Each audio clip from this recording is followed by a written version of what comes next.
गुरु प्यारी साध संगत जी, राधा स्वामी।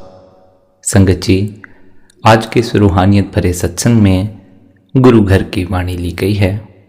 सत्संग का एक लफ्ज अपने हृदय में धारण करने योग्य है। तुलसी साहिब ने आज के सत्संग द्वारा परमात्मा से मिलन के लिए तड़प रही रूहों को परमात्मा से कैसे मिलना है, इसके बारे में बड़े ही विस्तार पूर्वक समझाया। इसलिए आप सभी से यही विनती है, आज के इस सत्संग को अंत तक जरूर श्रवण करें। सत्संग के वचन हैं, दिल का हुजरा साफ कर जाना के आने के लिए, ध्यान गैरों का उठा उसके बिठाने के लिए।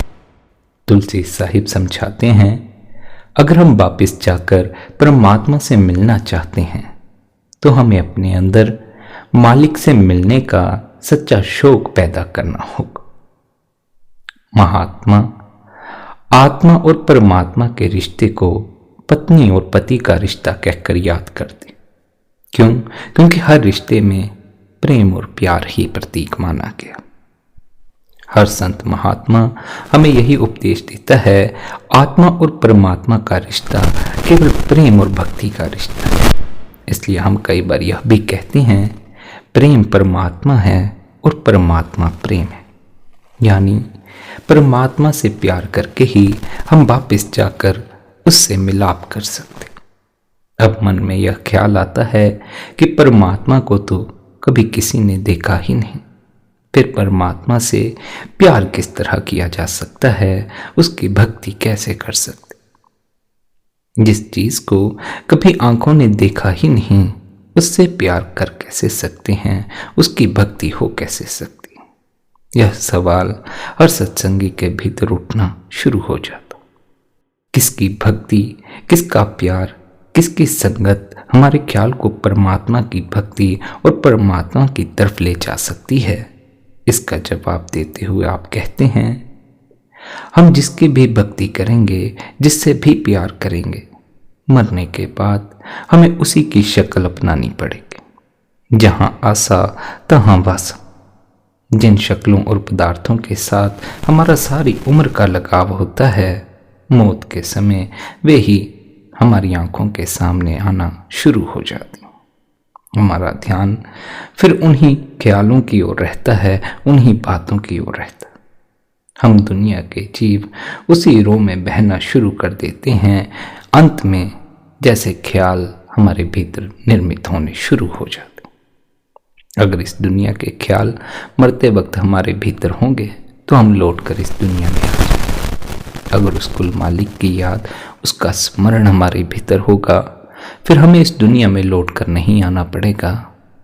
फिर हम इस देह के बंधन से मुक्त होकर सदा के लिए उस मालिक में समा जाते। इस दुनिया में पहली किस्म उन जीवों की है जिनमें केवल पानी का तत्व प्रधान होता, जैसे सब्जी, घास फूस, पेड़ पौधे आदि।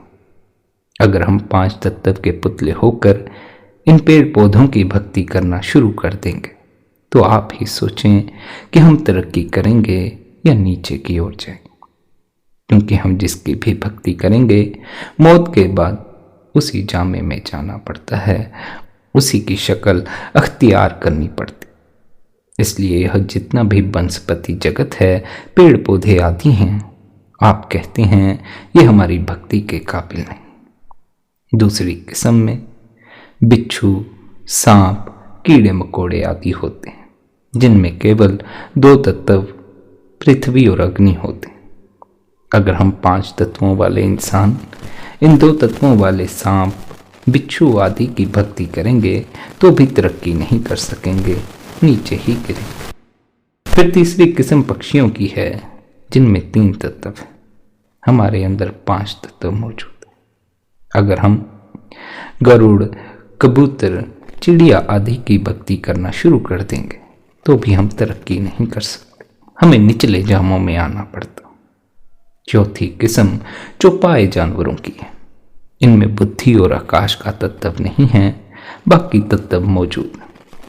अब आगे आप समझाते हैं कि 5वीं किस्म खुद इंसान की है। ये 5 तत्व हम सबके अंदर मौजूद है। यह इंसान भी उस मालिक का ही रूप है, लेकिन हम इसकी भक्ति करने से सदा ही हिचकिचाते रहे। ऐसे में फिर हम बड़ी उलझन में फंस जाते हैं कि हमें किसकी भक्ति करनी है। हजूर बड़े महाराज जी हमें बड़ा सुंदर उदाहरण देकर समझाया करते थे कि अगर हम एक कमरे में बहुत से रेडियो रख दें जिनका कनेक्शन किसी बैटरी या बिजली से ना हो, तो हम किसी देश की खबरों को नहीं सुन सकते। अगर उन्हें बिजली या बैटरी से जोड़ दिया जाए तो हम जिस देश की चाहें उस देश की खबर सुन सकते। हमें मालिक के ऐसे भक्तों और प्यारों की खोज करनी है और उनकी संगति करनी है जिनकी लिव उस परमात्मा के साथ लगी हुई है। हमें उनकी संगति इसलिए करनी है कि उनकी संगति में जाकर हमारा भी ख्याल परमात्मा की भक्ति की ओर चला जाए और हमें भी परमात्मा की भक्ति करने के तरीके और साधन का पता चल जाए।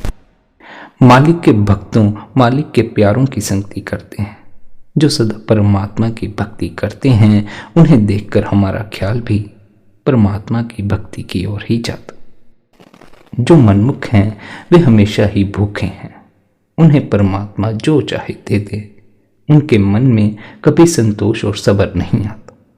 परमात्मा उन्हें जितनी मर्जी जायदाद दे दे, दुनिया की इज्जत दे दे, मान बढ़ियाई दे दे, अच्छी सेहत दे दे, धन दौलत और राजपाट दे दे, लेकिन फिर भी उन्हें तृप्ति नहीं आती।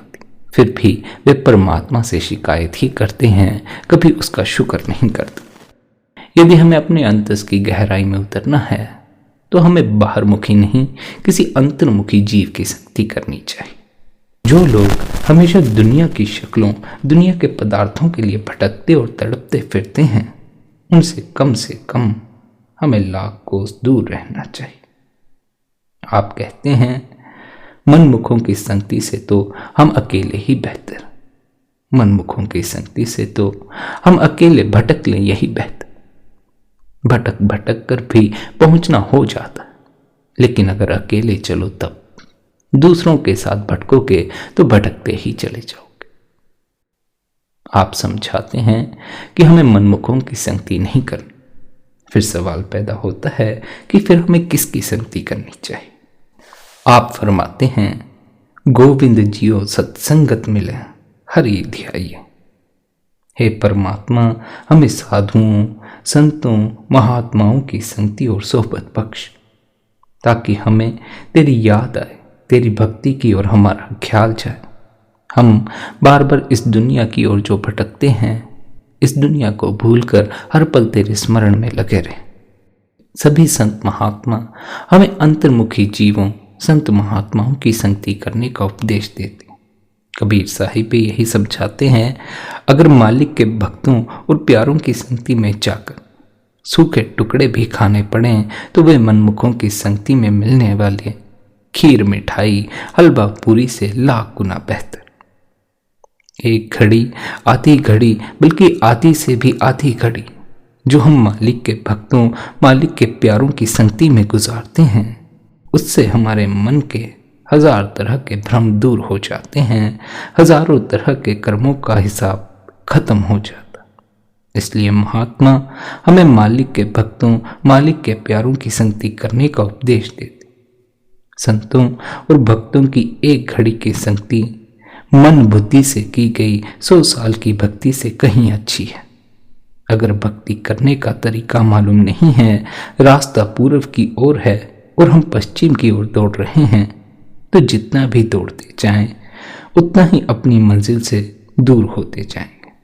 इसलिए महात्मा हमेशा सत्संग के जरिए हमारे ख्याल को बाहर के भ्रमों, बाहर के संकल्पों से निकालते हैं, हमारे अंदर कुल मालिक से मिलने का प्यार पैदा करते हैं, हमें मालिक की भक्ति करने का तरीका और साधन बताते हैं और हमसे मालिक की भक्ति करवाकर हमें वापस ले जाकर परमात्मा से मिला देते। लेकिन महात्मा सत्संग किसे कहते हैं, हमें यह भी जरूर समझ लेना चाहिए। संत महात्मा उसे सत्संग नहीं कहते जहां एक कौम दूसरी कौम को गालियां निकालती हो या एक कौम दूसरी कौम के गले काटने की स्कीमें बनाती हो। महात्मा उसे भी सत्संग नहीं कहते जहां पिछले गुजरे हुए राजा महाराजाओं की कथा कहानियां सुनाई जाती। महात्मा तो सत्संग सिर्फ उसे ही कहते हैं जहां किसी की निंदा, किसी की चुगली नहीं की जाती, जहां केवल हमारे अंदर मालिक से मिलने का शौक और प्यार पैदा किया जाता। गुरु नानक साहिब समझाते हैं, सत्संगत कैसी जानिए जिथे एक को नाम बखानी। महात्मा सत्संग उसे कहते हैं जहां एक शब्द या नाम का होका दिया जाता, सिर्फ नाम या शब्द का प्रचार किया जाता। इसलिए महात्मा हमेशा सत्संग के जरिए हमारे ख्याल को बाहर के भ्रमों से निकालकर परमात्मा की भक्ति की तरफ लगाते।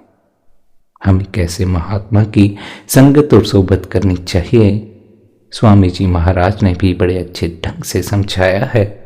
आप फरमाते हैं, शब्द स्वरूपी शब्द अभ्यासी महात्मा की खोज करनी चाहिए, जो खुद भी शब्द या नाम की कमाई करता हो और हमारे ख्याल को भी शब्द या नाम के साथ जोड़ सके। हम सबके अंदर आंखों के पीछे दिन रात शब्द की धुन गूंज रही है।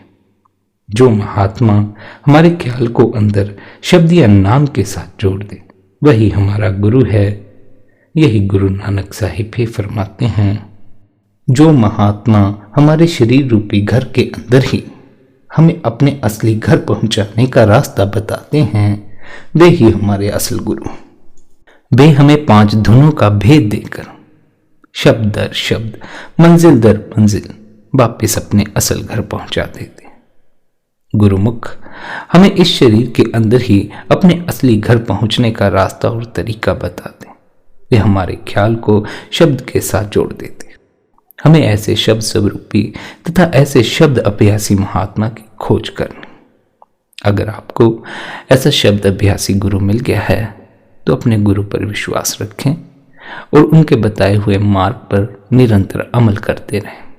रोज अभ्यास में बैठें। अगर आप रोज अभ्यास में बैठेंगे, एक न एक दिन आपको शब्द भी सुनाई पड़ना शुरू हो जाएगा। पर यहाँ इस बात को सदा स्मरण रखना है, जैसे ऊपर फरमाया गया, 5 धुनों का भेद दे देते हैं। तो कभी कभी हो सकता है आपको 5 की 5 धुनें सुनाई ना पड़े, या धुन बदल बदल कर ना सुनाई पड़े, एक ही धुन सुनाई पड़ती रहे। ऐसे में अपने आप को निराशा से नहीं भर लेना है, या ऐसी इच्छा, ऐसी आशा नहीं करनी है कि धुन बदल कर सुनाई पड़ने लगे। धुन का सुनाई पड़ना कुल मालिक की कृपा से होता है, हमारे बस की बात नहीं है। हम लाख कोशिश करें लेकिन फिर भी धुन सुनाई नहीं पड़ती। पर जब उस मालिक की कृपा हो जाती, फिर हमारी कोई कोशिश नहीं होती, बिना कोशिश के ही धुन सुनाई पड़ना शुरू हो जाती। धुन अगर सुनाई पड़ना शुरू हो जाए तो जिस भी रूप में सुनाई पड़े उसे उसी रूप में सुनना शुरू कर दीजिए। उसके अतिरिक्त अन्य किसी और तरह की आशा नहीं करनी हो। यहाँ यह भी बात खास ख्याल रख लेनी है कि भीतर उतरने वाले जीवों के अपने अपने अलग अलग अनुभव होते हैं। संत महात्माओं के भी अपने अपने अलग अनुभव रहे हैं।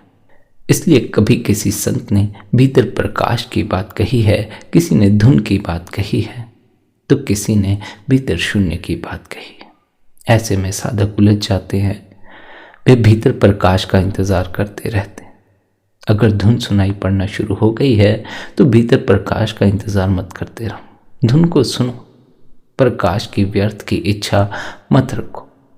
अगर प्रकाश ना भी दिखाई दे तब भी पहुंचना हो जाएगा। लेकिन अगर भीतर प्रकाश की इच्छा जन्म ले गई तो नहीं पहुंच पाओगे, क्योंकि इच्छा हमें अपने स्वयं में समाने में बाधा बन जाती। स्वयं में समाना है, शून्य में समाना। पर आगे प्रकाश की इच्छा खड़ी हो गई है। अब जब तक प्रकाश देखना लोगे तब तक इच्छा भी ना छोड़ पाओगे, अपने स्वयं में शून्य में प्रवेश ना कर सको। इसलिए किसी भी तरह की इच्छा मत रखो, ना तो प्रकाश को देखने की और ना तो शब्द को सुनने की। अगर शब्द सुनाई पड़ जाए, अपने से सुनाई पड़ जाए, तो उसमें अपनी सुर्त को लीन कर दो। अगर प्रकाश दिखाई पड़ जाए तो प्रकाश देख लो, ना दिखाई पड़े तो भीतर के अंधकार को ही देखते रहो, वहीं से पहुंचना हो जाएगा। पर जो भीतर हो नहीं रहा उसके विपरीत की इच्छा मत रखो। उसके विपरीत की इच्छा अंतस में उतरने में बाधा बन जाएगी। हमने यह सदा स्मरण रखना है, हमने जहां पहुंचना है वह पूर्ण शून्य है। वहां सब कुछ विलीन हो जाता है, प्रकाश भी विलीन हो जाता है, शब्द भी विलीन हो जाता है। तो अगर सीधे सीधे उस तल पर पहुंच सको तो पहुंच जाओ। बीच के पड़ावों में उलझने की क्या जरूरत है। ना प्रकाश दिखाई दे तो निराश मत होना, ना धुन बदल कर सुनाई दे तब भी निराश मत होना। उस मालिक पर विश्वास रखो, वह जो बख्शीश कर रहा है, जो भी आपको अपने अंतस में अनुभव बख्श रहा, वही पर्याप्त है। उससे ज्यादा की मांग नहीं करनी चाहिए। अगर कभी ध्यान न लगे तो भी निराश नहीं होना चाहिए, यह भी मालिक की कोई मर्जी होगी। अगर ध्यान लग जाए तब तो फिर उस मालिक का जरूर शुक्र किया करो, क्योंकि ध्यान के लम्हे ही ऐसे लम्हे हैं जिनमें हमें अपने अंतस में सच में शांति और आनंद अनुभव होता। यह सिर्फ कहने की बात नहीं रह जाती, बल्कि अनुभव में आना शुरू हो जाता। भीतर प्रकाश या भीतर अपनी आत्मा की पहचान हो जाना, सब कुछ मालिक की कृपा से होता है, उसकी कृपा के बगैर नहीं होता। हमारी कोशिश, हमारा अभ्यास भी हमें यही सिखाता है कि हमारा किया गया सब कुछ व्यर्थ है। पर क्योंकि हम अहंकारी जीव हैं, हम करके दिखाने वाले जीव हैं, इसलिए पहले हम करके ही देखते हैं, अपनी पूरी कोशिश लगाते हैं। सोचते हैं नाम से जुड़ जाएंगे अपनी कोशिश के जरिए, परमात्मा को पा लेंगे अपनी कोशिश के जरिए। पर जैसे जैसे निरंतर अभ्यास द्वारा हम पाते हैं हमने कुछ भी हासिल नहीं किया, हमारे किए कुछ हो ही नहीं रहा, ध्यान घट ही नहीं रहा, तब हमारा अहंकार टूटता, चोट लगती है और फिर उस मालिक से प्रार्थना उठती है कि हे मालिक, हम पर भी बख्शिश कर, हमारी कोशिश व्यर्थ गई। मैं मूढ़ था जो सोचता था अपनी कोशिश से तुझे पालूंगा, मूढ़ था जो सोचता था इस मन को अपनी कोशिश से ठहरा लूंगा। हे मालिक, तेरी नजर की जरूरत है, तू कृपा करे तो ही मेरा मन ठहरे, तो ही मुझे अपने अंतस में तेरी मौजूदगी का अनुभव प्राप्त हो। गुरु साहिब भी यही समझाते हैं कि हम दुनिया के जीव इतने मनमुख हुए बैठे हैं, अगर कभी प्रार्थना भी करते हैं तो प्रार्थना में भी दुनिया ही मांग रहे हैं। ऐ भले आदमी, अगर तू प्रार्थना कर ही रहा है तो प्रार्थना में परमात्मा को मांग कर देख, कभी तो मांग कर देख। इतने सालों से तूने उससे इतनी चीजें मांगी, एक बार उसे भी मांग कर दे। जीवन बदलना है तो मालिक से मालिक को मांगो, मालिक से गुरुमुखों की संगति मांगो। पहले पहले तो हम परमात्मा से परमात्मा को मांगने की प्रार्थना करते ही नहीं। यह तो गुरु की कृपा है कि वह हमारी प्रार्थना में इतना प्रेम और प्यार भर देता है कि फिर सिवाय मालिक को मांगने के कुछ भी शेष नहीं रह जाता। इसलिए संत महात्मा हमें बार बार गुरुमुखों की संगति करने का उपदेश दे रहे हैं। बार बार जब हम अपने गुरु को देखते हैं कि हमारा गुरु हर पल मालिक से जुड़ा हुआ है, तो हम भी अपने आप को हर पल मालिक से जोड़ने की कोशिश करते हैं। हमारी कोशिश तो रंग नहीं लाती, कृपा तो मालिक की ही काम करती है। पर इतना जरूर है, अगर हम सच्चे हृदय से कोशिश कर रहे हैं तो परमात्मा हमारी कोशिश को व्यर्थ भी नहीं जाने देता, फिर वह हम तक कृपा जरूर करता है। और यह बात सदा स्मरण रखें, अगर आप परमात्मा की ओर एक कदम भी चलते तो लाख कदम चलकर परमात्मा आपके करीब आ जाता। तो हो सकता है फासला कुछ ही कदमों का बचा, लेकिन ये कुछ कदम आप ही को चलने होंगे। आपके अतिरिक्त आपकी यात्रा कोई दूसरा पूरी नहीं कर सकता। ये कुछ कदम जो मालिक के बिल्कुल करीब हैं, हो सकता है मालिक से बहुत दूर ले जाएं अगर आप बाहर मुखी हो जाए, क्योंकि बाहर मुखी एक बार अगर हम हो गए तो फिर हम सिवाय दुनिया के और कुछ नहीं सोचते। परमात्मा को भी याद करते हैं तो उसके केंद्र में भी दुनिया हमारे भीतर होती है। दुनिया को नहीं भूल पाते, दुनिया की चीजें नहीं भूल पाते। ऐसे में फिर हमें जो मिलता है वह दुनिया ही मिलती है, दुनिया का सामान, दुनिया के रिश्ते मिलते हैं। हम जो मालिक से मांगते हैं उसकी बख्शिश वह हमारे ऊपर कर देता। पर क्या हमें अब तक यह बात समझ में नहीं आई? दुनिया की चीजें इकट्ठी करके हमें तृप्ति नहीं अनुभव होती, हमें आनंद अनुभव नहीं होता। चीजें तो मिल जाती हैं, मुसीबतें भी हल हो जाती हैं, बीमारियों के भी इलाज हो जाते हैं, बिगड़े हुए रिश्ते भी संभल जाते हैं। लेकिन अगर सब कुछ संभल भी जाए फिर भी हमें अपने भीतर कुछ भी संभला हुआ मालूम नहीं पड़ता, अपने भीतर बोझ ही मालूम पड़ता है। इस बोझ का कोई समाधान दिखाई नहीं पड़ता। समाधान तो है, सदा से रहा है, और सबके दुख का यही एक इलाज क्या है? भीतर उतर जाओ, अंतर्मुखी बनो। यह केवल सुनने तक ही सीमित मत रखो। रोज सत्संग सुनते हो, सत्संग में एक ही बात बार बार दोहराई जा रही है, अंतर्मुखी बनो, अंतर्मुखी बनो। लेकिन केवल यह सुन लेने से आपको कुछ भी प्राप्त नहीं होगा। अंतर्मुखी होकर आपको हासिल क्या होगा, सुनने से यह पता नहीं चलता। जिस दिन भी आप अपने ध्यान को बाहर से भीतर की ओर मोड़ना शुरू कर देंगे, भीतर की ओर भी उथला उथला नहीं बल्कि गहरा, बड़े गहरे तक उतरना होगा। ध्यान मन के तल पर सीमित ना रह जाए। भीतर गए भी, मन पर ठहर गए तो अंतस के अनुभव प्राप्त नहीं होंगे। मन से भी परे उतरना होगा, बड़े गहरे तक जाना होगा, अपने आप को ठहरते हुए अनुभव करना होगा, मन के शोर को भी ठहरते हुए अनुभव करना होगा। तब कहीं जाकर आप अपने अंतस के अनुभव करना शुरू कर देंगे। अंतस का एक ही अनुभव है, विराट अनुभव है, ठहर जाने का अनुभव। जिस दिन भी आप भीतर से ठहर गए, उस दिन से आपके बाहरी जीवन पर, इस शरीर पर कैसी भी परिस्थिति हो, आप हर परिस्थिति में अपने आप को भीतर ठहरा हुआ अनुभव करेंगे। बाहर फिर चाहे आग लग जाए, आपके भीतर आग नहीं लगेगी, शांति होगी। बाहर फिर चाहे दुख आ जाए, आपके भीतर आनंद बना रहेगा और आप इसे अनुभव करेंगे। तो यह जीवन में सिर्फ कहने की बात ना रह जाए कि आप भीतर से शांत और आनंदित हो सकते हैं। हो जाना, आनंदित हो जाने की काबिलियत आप में भी है। आप भी उस परमात्मा की बख्शिश से खाली नहीं है। हर पल परमात्मा आपको सुखी करने के लिए आपके इंतजार में बैठा हुआ है। अगर देर है तो आपकी अपनी तरफ से। जिस दिन भी आप, जिस पल भी मालिक की ओर अपना मुख कर देंगे, भाव अंतर्मुखी बनेंगे, उसी पल से आपका जीवन भी बदलना शुरू हो जाएगा। भीतर का जीवन बदलना शुरू हो जाए। हम बाहर की तो हर परिस्थिति को संभाल लेते हैं, लेकिन भीतर हमसे अपना मन ही नहीं संभलता। यह मन मालिक की कृपा से संभलता। नाम की दात मिल जाए, भीतर धुन सुनाई पड़ना शुरू हो जाए, अपने आप ही मन संभल जाता है, अपने आप ही निर्मल हो जाता।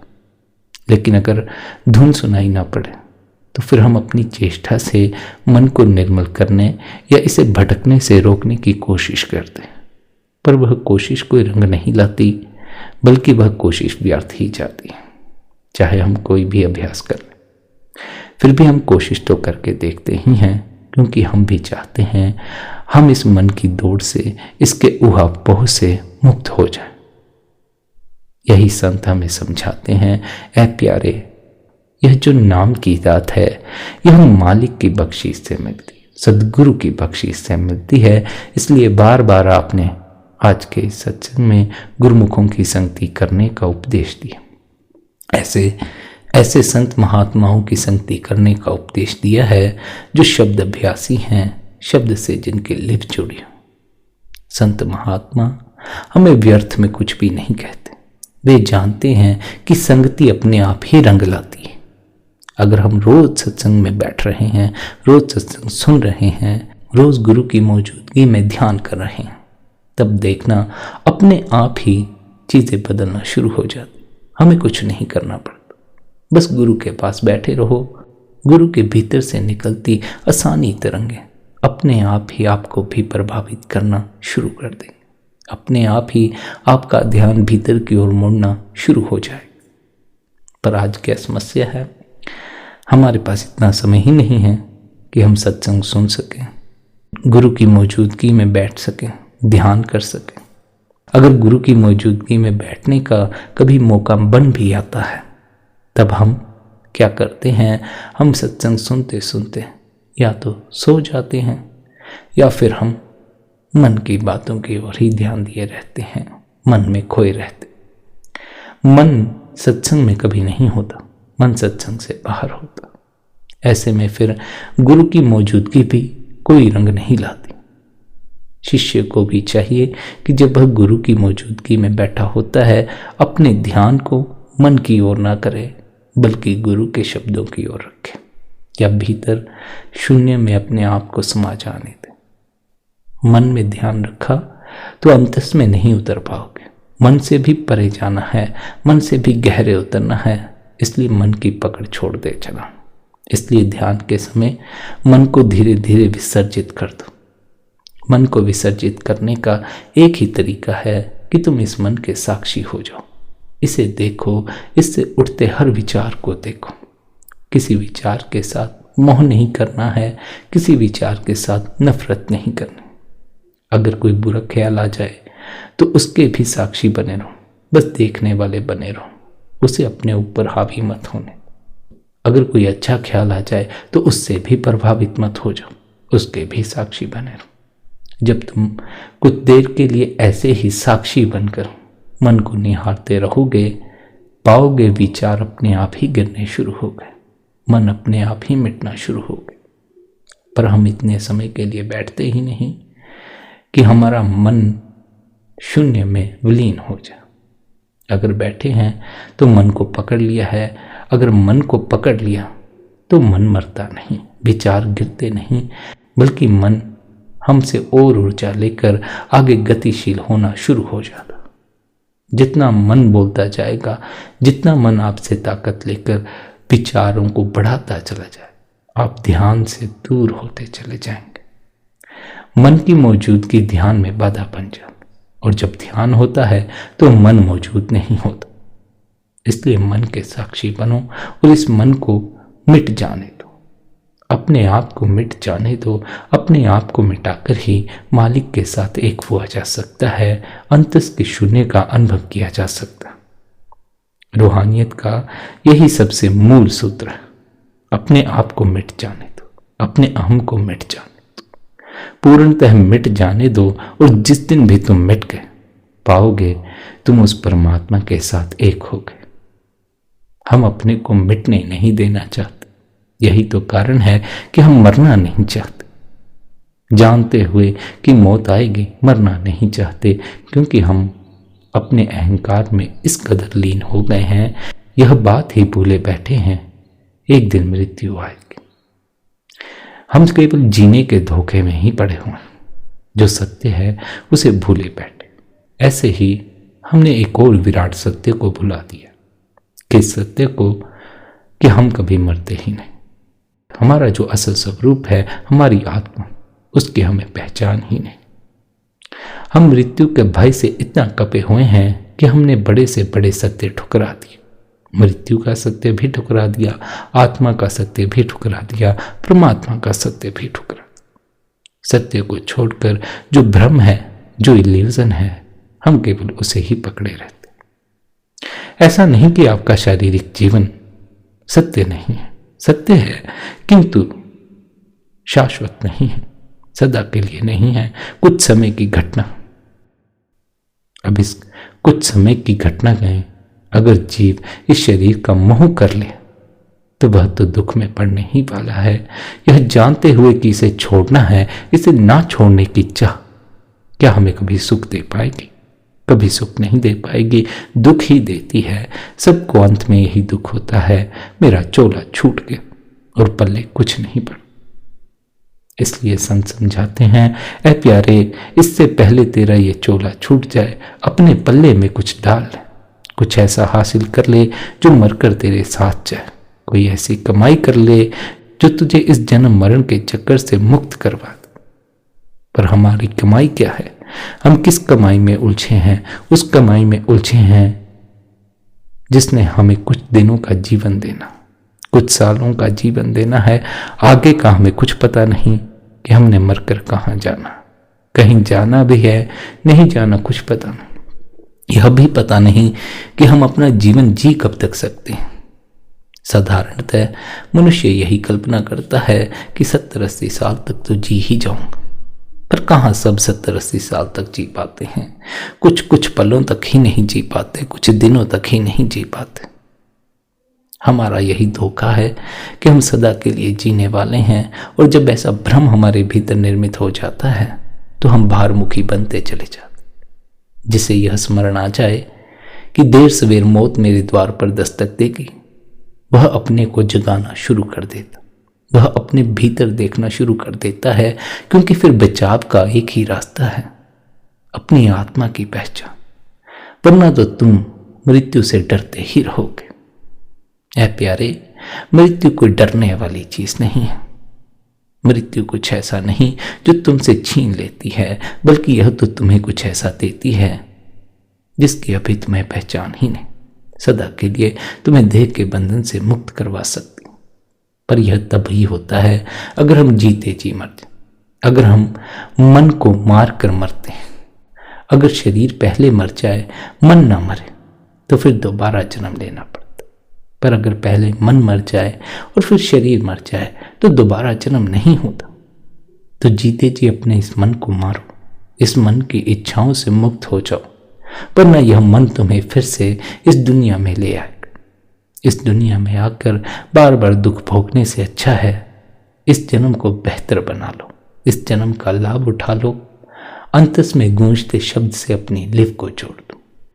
अंतस में गूंजता शब्द मन के शोर के थमने पर ही सुनाई पड़ता। इसलिए साधक की यह परीक्षा होती है कि वह अपने अंतस में इतने गहरे तक उतर जाए कि मन का शोर पीछे छूट जाए। यह आप पर है, आप कितना गहरे जाओगे। विनती यही है कि बड़े गहरे तक उतरो।